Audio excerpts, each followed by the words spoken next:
Good morning, everyone. It is Friday, February 6th. Welcome to Inside Edge.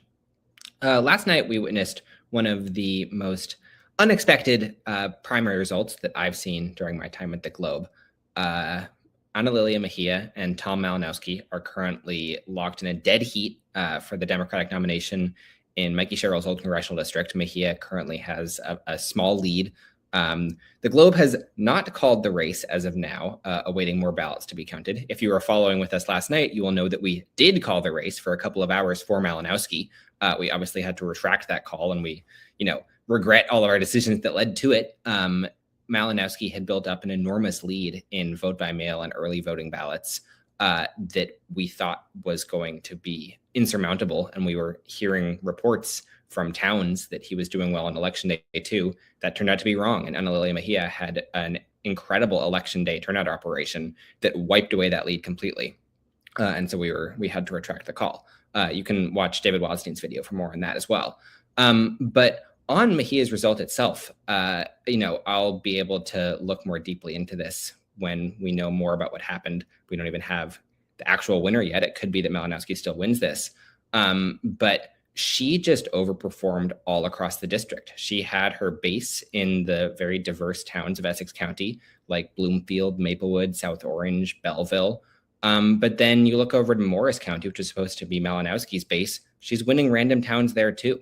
It's clear that her strategy of sticking to the progressive most lane in the field and touting endorsements from Bernie Sanders, from AOC, and working really hard on the ground game when she, raised and spent less money than any of her main opponents. It's clear that worked. It's clear that resonated with voters in the district. And that's something that I think Democrats will have to be thinking about for a while to come. Again, this is, my first take analysis. There's a lot more to do, especially once we actually have a winner. A couple of other FAQs that I've sort of seen floating around. One, is this district going to be competitive in the special general election in April? My first instinct would be no, regardless of the nominee. This is a district that Mikey Sherrill won by double digits in last year's governor's race, that Kamala Harris nearly won by double digits in 2024. And you've seen in special elections elsewhere around the country that, and, in the 2025 results in New Jersey, the Democrats are just overperforming by a lot. And so the idea of a already blue-leaning district swinging that much to the GOP, enough to make it a GOP flip or at least competitive, strikes me as unlikely at this juncture. I will say that an incredibly chaotic primary without a clear winner on election night, and then the winner ends up being the leftmost candidate in the race, does seem like on paper the ideal scenario for Republicans. And they've got a pretty credible nominee in Randolph Mayor Joe Hathaway. But until I see more evidence of how they would make a district like this competitive, not really buying it yet. And then the district is going to go to a June 2nd regular Democratic primary as well. And I've seen a lot of people, I saw this before today, or before last night's results, and now after them too,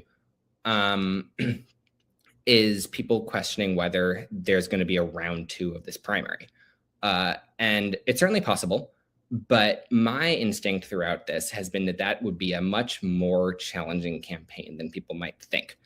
In part because some of the top contenders, including Brendan Gill and Tom Malinowski, and not quite definitively, but pretty much Ana Lilia Mejia, all kind of ruled out the idea of keeping their campaigns going if they lose. But also because the Democratic nominee is going to be in the special election fight against Joe Hathaway for the next 2.5 months. And Democrats are going to face incredible pressure to rally behind that nominee, because that's what political parties do, is if a seat in Congress is at risk, they will get behind the person of their party, even if they don't agree with them on everything, even if they would prefer that they themselves were the nominee instead.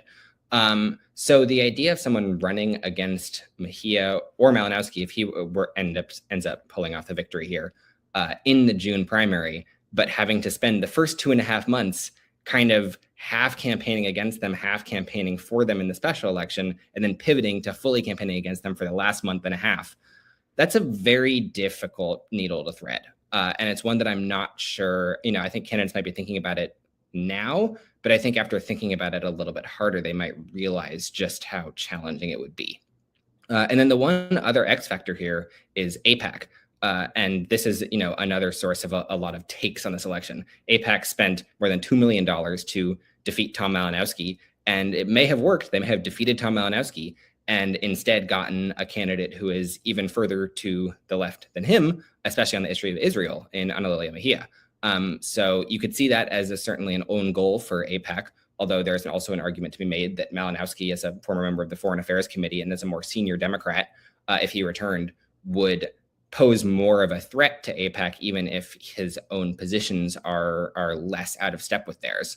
But that's all kinds of internal strategizing that I don't have access to beyond speculation.